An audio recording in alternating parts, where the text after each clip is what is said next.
अस्सलाम वालेकुम and welcome students. First year chemistry या चैप्टर नंबर 4 हम कंटिन्यू करेंगे। लास्ट लेक्चर में हमने स्टडी किया था कि कैसे ड्रॉ करते हैं क्रिस्टल लैटिस और स्पेस लैटिस।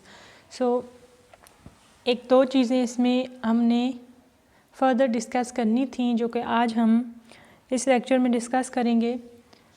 सबसे पहले तो हम इसकी डेफिनेशन को अंडरस्टैंड करने की कोशिश करेंगे जो कि है crystal lattice is an array of points, यानी कि ये पॉइंट्स, ये एरे, ये लाइंस और इन पे पॉइंट्स रिप्रेजेंटिंग, ये पॉइंट्स जो हैं किसको रिप्रेजेंट कर रहे हैं?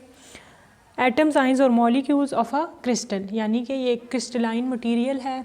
इसमें जो एरे हैं उन पे जो पॉइंट्स हैं वो एटम्स, आइंस और मॉलिक्यूल को रिप्रेजेंट कर रहे हैं और उनकी स्पेसिफिक अरेंजमेंट को रिप्रेजेंट करते हैं एट डिफरेंट साइड्स, यानी कि डिफरेंट पोजीशंस पे जो अरेंजमेंट है एटम्स की इन 3 डायमेंशनल स्पेस, यानी कि 3D पैटर्न जो है वो क्रिएट होगा इनकी अरेंजमेंट की वजह से।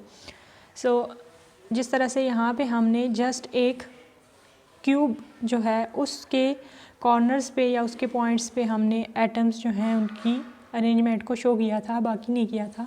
तो आज हम इसको कर लेते हैं इस लेक्चर में कंप्लीट, यानी कि हर वो पॉइंट जहाँ पे लाइंस मीट अप कर रही हैं, कॉर्नर्स बन रहे हैं, यानी कि ये क्यूबिक क्रिस्टल लैटिस है तो इसमें जितने भी क्यूब्स हैं उनके हर एक कॉर्नर पे हमने 2 एटम्स ड्रॉ करने हैं। अगर आपको याद नहीं रहता कि इस कहाँ कहाँ पे एटम्स ड्रॉ होने हैं, ड्रॉ तो इन्हीं एरेज पे होने हैं, क्योंकि क्रिस्टल लैटिस की डेफिनेशन यही है कि एरे के ऊपर ही पॉइंट्स होंगे जहाँ पे एटम्स अरेंज होंगे डिफरेंट पोजीशंस पे। इनको हम कहते हैं पॉइंट्स, यहाँ पे अरेंज होते हैं लैटिस पॉइंट्स और लैटिस साइड्स। तो अगर आपको याद नहीं रहता तो आप ये जो है सीक्वेंस याद रख लें, 3, 6, 9 और 12। इस डायरेक्शन में भी इसी तरह से 3 से स्टार्ट होगा तो 6, 9, 12, यानी कि जो ये दरमियान में सबसे जो लॉन्गेस्ट एरे है उस पे 12 पॉइंट्स होंगे जहाँ पे एटम्स प्रेजेंट होंगे। इसी तरह से उसके साथ वाले जो दोनों हैं उन पे 9 और फिर 6 दोनों पे एंड देन 3। इस तरह से आपने जस्ट 3, 6, 9 और 12 जो है ये काउंटिंग याद रखनी है। अब यहाँ पे भी हम 2 ड्रॉ करेंगे। पहले हम देख लेते हैं क्या इस लाइन पे 9 पॉइंट्स प्रेजेंट हैं ऐसे जहाँ पे एटम्स ड्रॉ हो सकते हैं। तो 1, 2, 3, 4, 5, 6, 7, 8 एंड देन 9। आपने इसको इस तरह से कर लेना है ड्रॉ, 1, 2, 3, 4, 5, 6, 7, 8, 9। इस तरह से इस पे 12 पॉइंट्स हो जाएंगे। अभी आपको डेफिनेशन याद करने में आसानी हो जाएगी इसकी क्रिस्टल लैटिस की, कि क्रिस्टल लैटिस क्या है। एरे हैं,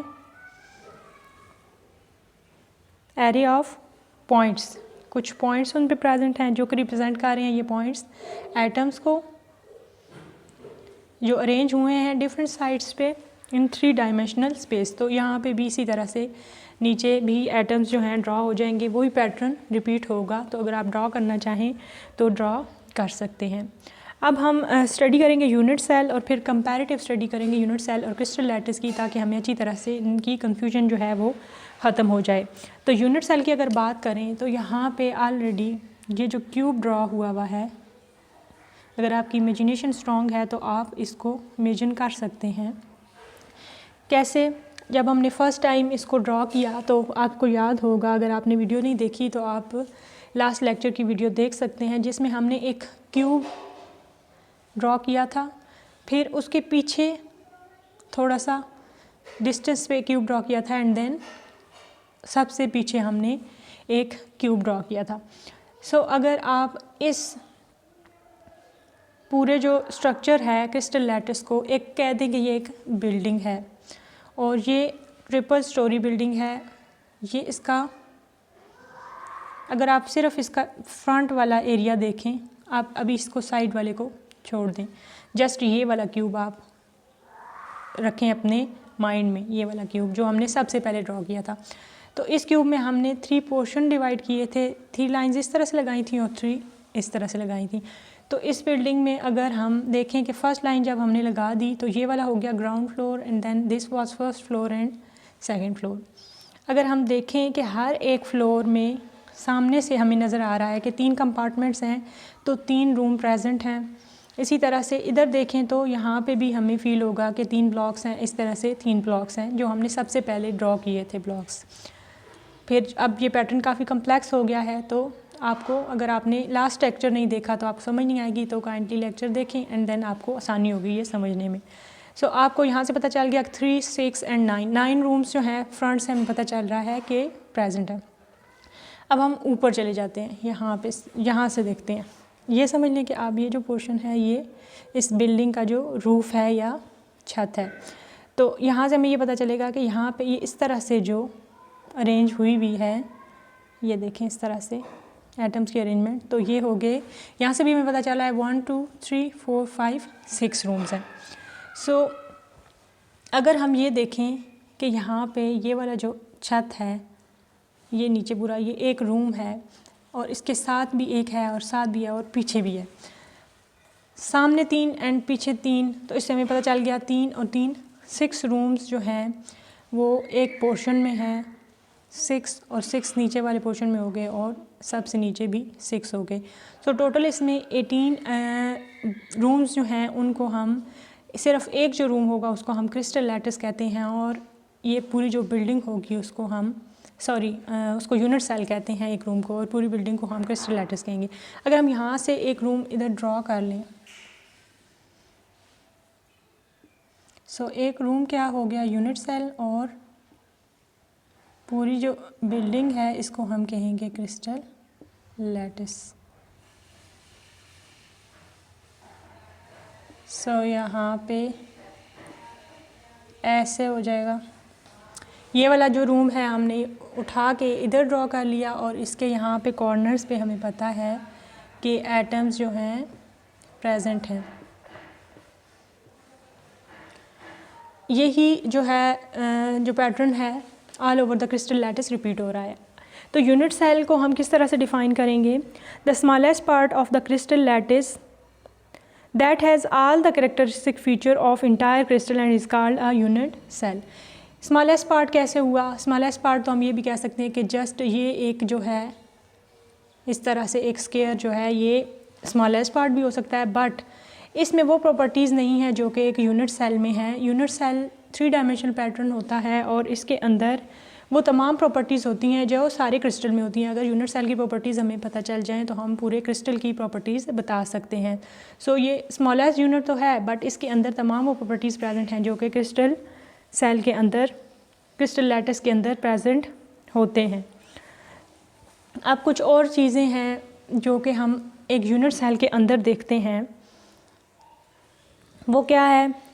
ये यहाँ से यहाँ तक लेंथ्स हैं, फिर यहाँ पे और यहाँ पे दो लेंथ्स के दरमियान जो एंगल बनता है वो हम डिस्कस करते हैं, और एक्सिस हैं। ये वाला एक्सिस है horizontal x axis, this vertical y axis and this is z axis.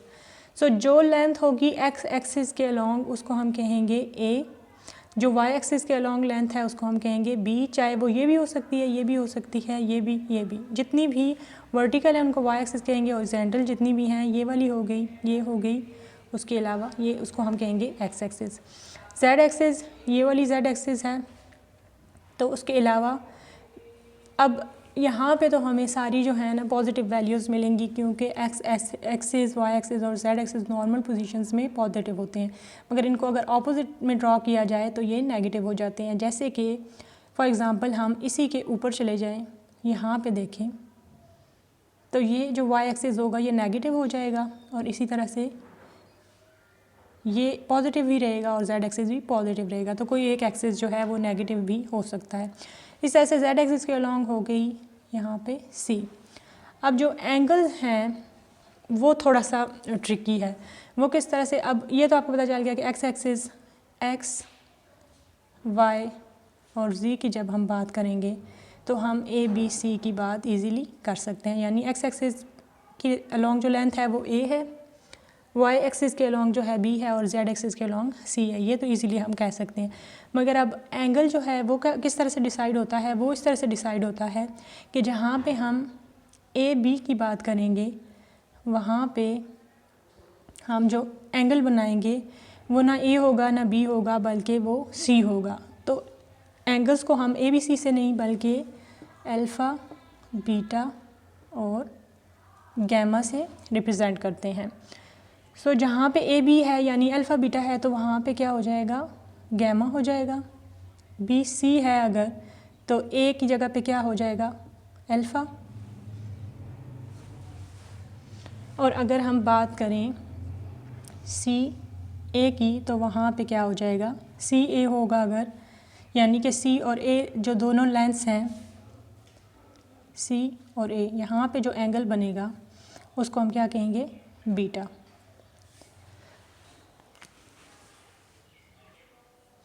सो अगर हमें एक्स के अलॉन्ग जो लेंथ है ए बी एंड सी इनकी वैल्यूज़ पता चल जाती हैं या ए बी की पता चल जाती है तो हम सी की कैलकुलेट कर सकते हैं। इसी तरह से अल्फ़ा बीटा गैमा की वैल्यूज़ हमें पता चल जाती हैं या हम कैलकुलेट करते हैं।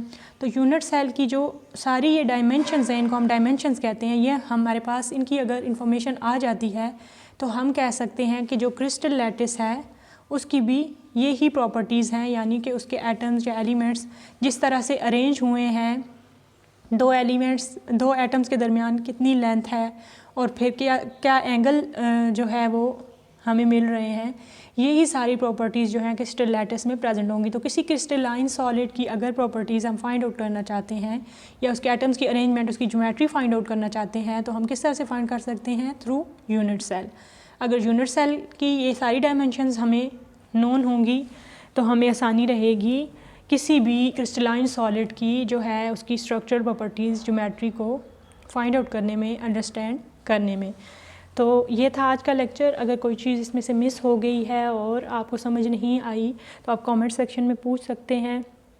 और अगर आप इस वीडियो पे नए हैं और वीडियो आपने एंड तक देखी है तो इससे ये पता चलता है कि आपको केमिस्ट्री से कोई ना कोई रिलेशन है या आपको केमिस्ट्री में इंटरेस्ट है।